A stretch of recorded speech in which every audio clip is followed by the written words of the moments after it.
नमस्कार, आप देख रहे हैं संजीव चौहान के साथ अमर मंथन खबर और 7/11 न्यूज।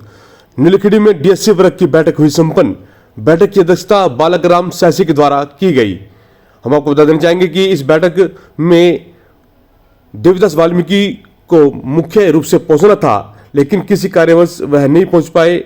लेकिन आपको बता देना चाहेंगे कि जो देवदास वाल्मीकि है वह इस मुहिम को लेकर चल रहे हैं। उनके साथ साथ पूरा हरियाणा इस मुहिम में अपनी आहुति दे रहा है और इसी को लेकर नीलखिड़ी में बैठक का आयोजन हुआ, जहां पर नीलखिड़ी की जनता को, वाल्मीकि समाज के लोगों को व SC वर्ग के लोगों को जागरूक किया गया। DSC के बारे में बताया गया, क्या DSC था और किस प्रकार से उनके ऊपर कुठाराघात किया गया और किस प्रकार से अब एक नई जोश के साथ, नई उमंग के साथ वह अपने इस DSC वर्ग को बहाल करना चाहते हैं। तमाम जानकारी आप तक पहुंचाना चाहेंगे और आपसे अपील भी करना चाहेंगे इस खबर को ज्यादा शेयर करें और अपना कमेंट अवश्य लिखें और कमेंट में यह भी लिखें आप कहां से इस खबर को देख रहे हैं और देखते रहें अमर मंथन खबर और 7 न्यूज। शुक्रिया।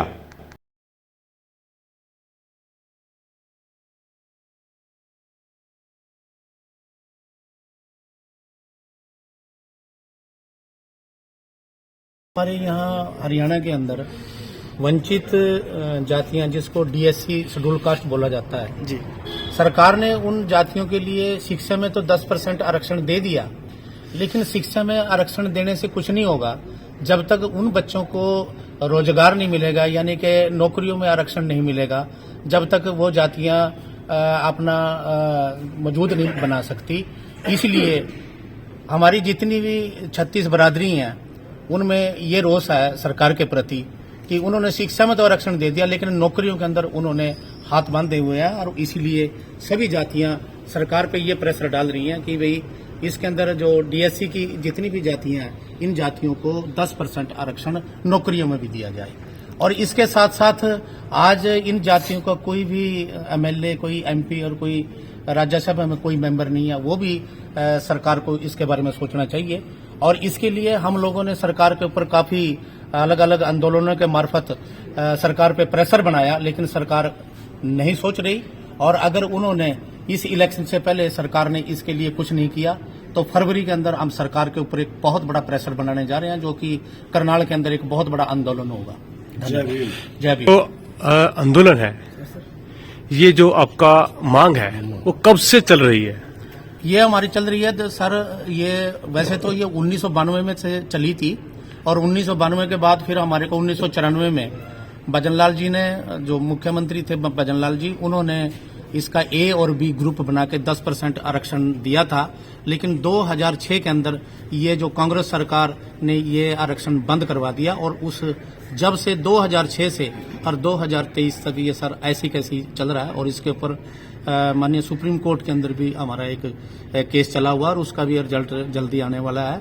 और मौजूदा सरकार ने उसमें फिर एक थोड़ा संशोधन करके सर उसमें एक 10% आरक्षण शिक्षा के अंदर दे दिया, लेकिन उसके साथ साथ हम लोग ये भी कह रहे हैं कि नौकरियों के अंदर भी दे। उस शिक्षा का क्या करेंगे जिसके लिए कोई बच्चों को रोजगार न मिल सके।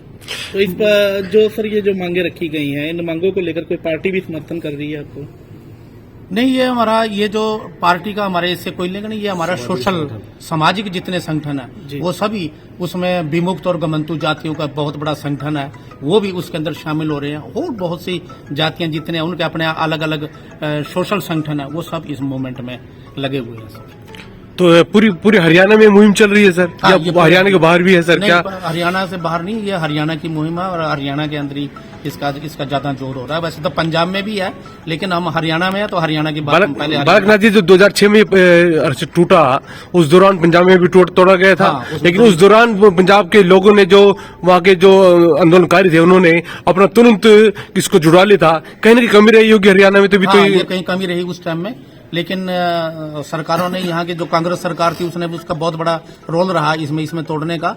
और अब ये जो नई सरकार है, इससे फिर हम ये फरियाद कर रहे हैं कि इसको या तो इसको जल्दी से जल्दी इसको लागू करवा दो, नहीं तो फिर तुम्हारा भी कांग्रेस जैसा हाल करेंगे हम। तो कांग्रेस ने जो हाल किया था, तो अब भी क्या कांग्रेस सपोर्ट करते हैं आप लोग? क्या नहीं, हम कांग्रेस को सपोर्ट नहीं करते, क्योंकि उन्होंने तो बहुत बड़ा लॉस किया है हमारे लोगों को। अगर वो अगर बीजेपी सरकार हमारा इसमें सहयोग करेगी तो हम लोग उनका भी जरूर सहयोग करेंगे। सहयोग करेंगे। Thank you sir. गई तो कुछ इसी तरह का